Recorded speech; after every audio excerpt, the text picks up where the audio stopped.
Chapter 11. I knew I should have brought my pistol with me. I'd never needed to bring weapons to the toilet before, but times had changed, and I marked this down as a lesson learned. Besides, there was probably not a whole lot I could have done, even if I had my pistol. There were 3 of them and 1 of me. Instead of shooting them with the pistol that I didn't have, I stared at them, which was not terribly intimidating.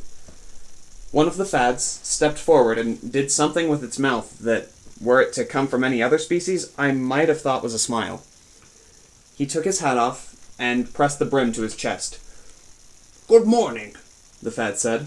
"I hope we're not intruding." This was not the sort of greeting one typically expects from a fad. I wasn't quite sure how to respond. Yes, the fad said uneasily, as if he realized he was intruding and felt terrible about it. I am being rude, aren't I? You don't know our names. I am Nimard Plud Adul Ip. This is Uzmor Jup Thindley Bak, and the pretty lady is Pluvim Ruv Haberka. We noticed that this is a fadic escape pod, but you are clearly not fads. I recognize your species, at least I think I do, and I'm not entirely certain what you are doing here. We're also pretty sure you tossed a stun grenade at us yesterday. They're reusable, you know." He held out the stun grenade, as if he was offering it to me. Unsure how to respond, I reached out and took it. I was now holding a weapon, so that seemed like a step forward. I still had no idea what was going on, though. "Would you mind answering a few questions?" Adul Ip asked.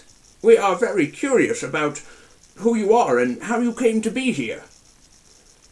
I was still trying to process all the information when Volonic appeared behind me.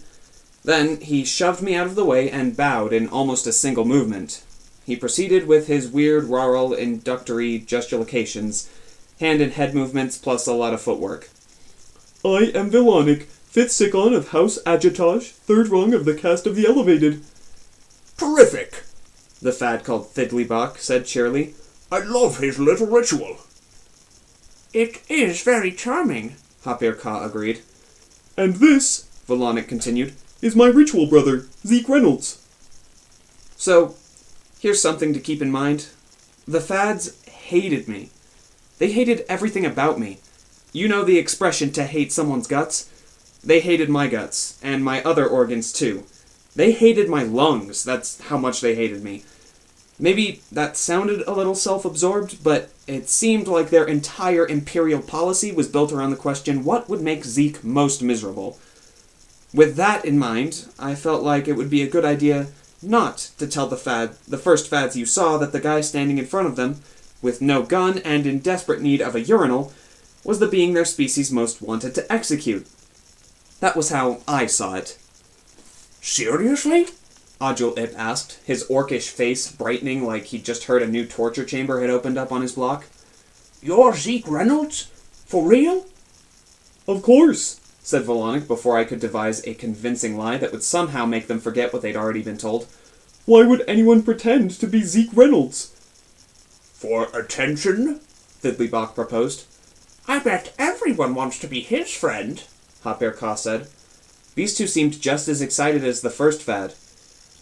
"You must get free things in the mail all the time," Adul Ip suggested. "Invited to parties, stuff like that." I was starting to feel like I was in one of those nonsensical dreams where your telephone turns into a pineapple. These fads were not trying to capture or kill me. This was just the sort of thing that should not be happening. "He looks confused," observed Hapir Ka. "He is also tapping his foot in a manner of someone who needs to urinate," said Thidlybach. "That bush over there provides excellent cover," said Adul Ip. It seemed likely they were not going to shoot me, and as I needed my head clear, I didn't wait for the suggestion to be repeated. By the time I returned, Volonic had invited the fads inside and was offering them food packets. I'm all for hospitality, but giving away our limited supply of food to our sworn enemies seemed a pretty poor choice. "Oh, no thank you," Adul Ip said. "You are very kind, but we have already had breakfast. Still, if you don't mind, we would like to take your supplies and put them in our stores. It is good to have emergency rations set aside. You never know what the future may bring. You expect us to give you our food? I asked, beginning with outrage. I found it to be a winning strategy in most social circumstances. Well, only if you don't mind giving it to us, Adul Ip said. What exactly do you expect us to eat after we've given you everything we have? You won't want to eat these emergency rations, said Thinly Bach. We can offer you something much better at the settlement. Settlement? I repeated. There is no settlement. I scanned the planet before landing. Oh, we have it cloaked, Thinly Bach said. This close to the Phatic Empire, on a planet with former artifacts. We have to conceal ourselves or we would be caught. Of course, Adul Ip added. We would be found very quickly if anyone ever searched specifically for a cloaked outpost, but no one has bothered. Why would they? So yes, there is a settlement, and a rather nice one. And you expect me to just surrender to you? I asked, though I didn't really see that I had much of a choice besides doing exactly that. No one said anything about surrender, Adul Ip said. You would be our guest. Honored guests, Thinly Bach corrected. I don't understand, I finally admitted, finding no choice but to lay things out on the table. You guys are fads, aren't you? According to my primary healthcare provider, Adul Ip said with a guffaw. Then why aren't you being, meaner to me? I don't think you understand, Thinly Bach said. Yes, we are fads, but we don't serve the Phatic Empire. Surely you do not think all fads share the exact same political beliefs, Adul Ip said good-naturedly. His tone suggested that of course I couldn't have thought something so absurd. I didn't tell him that's exactly what I'd thought. The idea that there might be non-evil fads had somehow never crossed my mind. Like you, Hopir Ka said, sounding pleased with herself. We are renegades. Outlaws, part of the resistance. She made a couple of finger guns with her hands and fired them off in rapid succession at imaginary enemies. I was grateful she did not make zapping noises. The news that there was a Phatic resistance took me by complete surprise. I'd never even suspected something like that, but if it was true, the Phatic renegades were on this planet, and that the Phatic renegades were on this planet, then this was way better news than I could have hoped for. I tried to control my excitement. Depending on the kindness of fads seemed to me a bad idea, but these particular fads were clearly unlike any I'd met before. Well, let's not make ourselves out to be more than we are, Adul Ip said. We're not heroes like you, of course, but we aspire to be. Zeke Reynolds, you are our role model. You have inspired our resistance, breathing new life into a movement that has been doing little or nothing for decades. We are seeking to topple the corrupt and cruel government that rules our society, and that rules our world and dominates many others. We wish to live in a society in which we are free to think and express ourselves as we choose. For a long time, said Hopir Ka, the movement had given up hope. We'd become little more than a social club for misfits, but since you began your adventures, we have recruited new members and new leadership, and we believe we are on the cusp of striking a devastating blow, one that will change our lives forever. When we have deposed the Empress, Thinly Bach said, I will pursue my creative side, though I am now forbidden to do so. He makes giant sculptures of fruit out of the desiccated corpses of insects, Hopir Ka explained. They're charming. But forbidden, But Thinly Bach said sadly, Art that does not glorify the Empire is always forbidden. I am creatively stifled, and so instead of being an artist, I'm a rebel. For art. Now that you are here on this world, Adul Ip continued, we would be honored if you would share with us some of your ideas. Perhaps you could review our operation and offer some advice. After we serve you breakfast, of course. Almost from the first moment I went into space, I had dealt with people who didn't want me around, who thought I was in the way or dragging them down. Then things got worse, and I had to grapple with powers that saw everything I did as disastrous and destructive. No matter how much my friends and I accomplished, we were called troublemakers and criminals. Now, there were beings, fads, who not only understood the truth, but wanted to exaggerate it, and be inspired by those exaggerations. The fact that they were kind of dressed like cowboys in no way diminished the importance of the moment for me. This one time, I was glad that Volonic was there to step forward and speak for me. "We would love breakfast," he said. They did not use vehicles, since too many emissions might be spotted from space and give away their location, so it would be about a 3-mile walk to the nearest micro-tunnel transport hub they'd established. One of their scientists had invented this technology, according to Adul-Ip. Unlike the transporters from Star Trek, these microtunnels could only take a being from one prearranged position to another, and instead of dematerializing and rematerializing a body, it simply moved a being or objects from one location to another, much like ships tunneling through space. When a ship tunneled, it created a temporary wormhole that closed as soon as the ship emerged into normal space. These were tiny, stable wormholes. "Why not use these to get from planet to planet?" I asked, marveling at the idea of being able to travel across the stars without even having to use a ship. It can be done, Adul-Ip explained as we walked. but this method of transport, while necessary for us, is not without risk. Unlike a temporary tunnel that a spaceship creates, these fixed tunnels can occasionally become unstable. If that happens, the tunnel collapses uncontrollably, forming a singularity. I might not know all that much about science, but I knew a lot about science fiction, so I understood what he was saying. "You mean a black hole? Yes, One that would consume the entire planet? that would be the most likely outcome." And this doesn't worry you?" "Oh, the inventor. You'll meet him back in town. Thinks the odds are very likely that such a thing will never happen. You can choke to death on your own spit, you know." "Nice transition," I told him. "Maybe he can't." Thiglybach proposed. "Of course he can," Adul-Ip said. "All species with spit can. You do have spit, don't you?" "I do have spit," I told him. "Thanks for asking." "Get him excited about something and it's likely to fly in your face while he talks," Volonic announced, clearly pleased with his wit. "If you have spit, you could choke to death on it. Adul-Ip repeated. It's in your mouth, and things can go wrong. Still, you don't spend your days worrying about choking to death on your spit, do you? Of course not," He answered, not giving me a chance to disagree.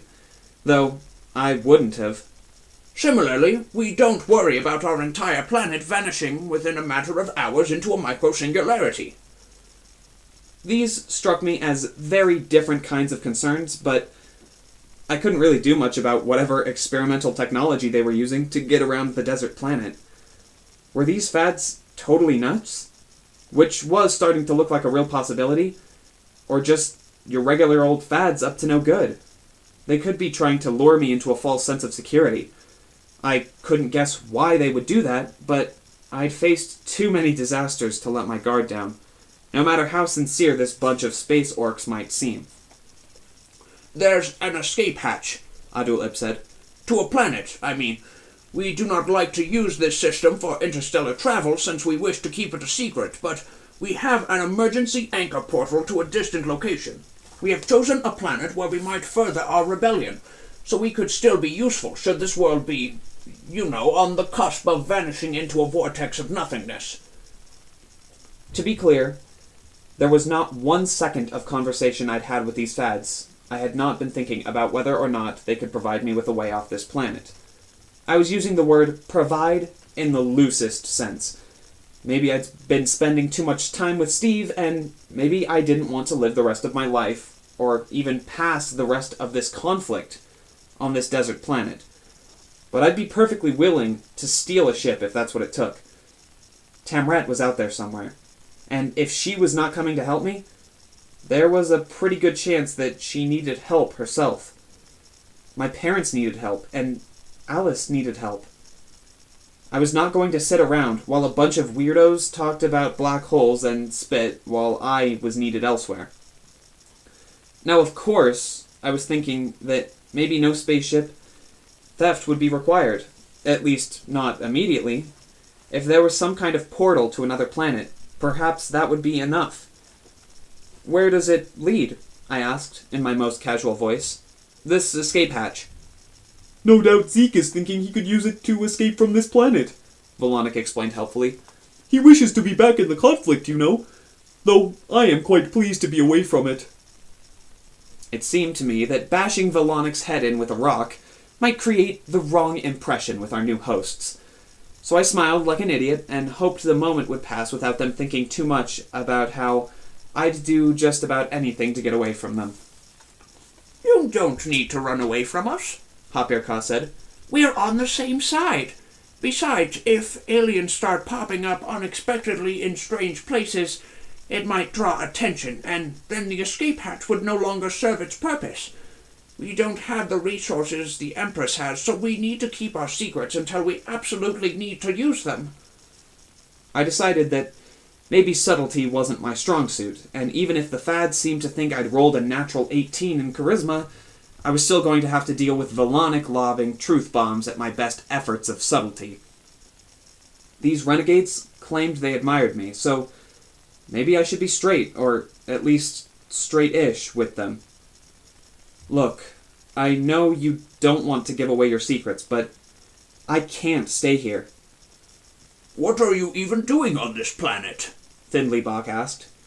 I told them briefly about Ardov taking over our ship, through what I suspected was an EMP attack. Yes, we have those devices ourselves, Adul-Ip said. Some large enough to take out an entire planet. This Ardov you speak of must have had an insulating device on him. He could neutralize your ship while his data bracelet and various nanite upgrades remained functional. Yeah, I said. I kind of guessed that much. But that's why I need to get out of here. My friends are in trouble. And we were on our way to do important things. We know all about doing important things, Adul-Ip said, with a laugh that I could only describe as being full of bravado. We mean to strike a killing blow against the Empress, and we would be mad. Mad, Findleybach echoed.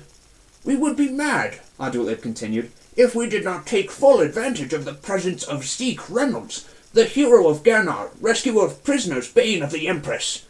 If you would be willing to aid us, Mr. Reynolds, we know precisely where you could do some good. It was a weird thing. In the Confederation, a civilization I loved and believed in, they'd called me the Butcher of Ganar because I'd destroyed a Phatic cruiser that was trying to destroy us. Now, there were beings who saw everything my friends and I had gone and done as glorious and heroic. Not only were they willing to let me back into the fight, they wanted me there. This should have been a happy moment. It would have been, if I had not been so worried about the beings I cared most about. Also, I couldn't help but be troubled by the possibility that my new allies were a bunch of crackpots. We reached a completely ordinary-looking crevice in a rocky outcropping, and the fads gestured for us to stop. The heat of the day was starting to bear down on me, and my eyes hurt from the glaring sun, so I was hoping this would be the entrance to the tunnel. Adul-Ip gestured towards it with one of his meaty hands, and when I hesitated and Volonic drew back, Findleybach stepped forward, not a care in the world, and literally vanished into the dark. We know the other side of the portal is completely safe, Adul-Ip said. So we prefer to go last, so our most precious guests are protected. I was going to face much greater dangers than a stable wormhole if I had my way, so I supposed there was no reason to hesitate. Still, no one likes stepping into an abyss. I sucked in a deep breath and walked into the crevice, hoping I'd come out the other side.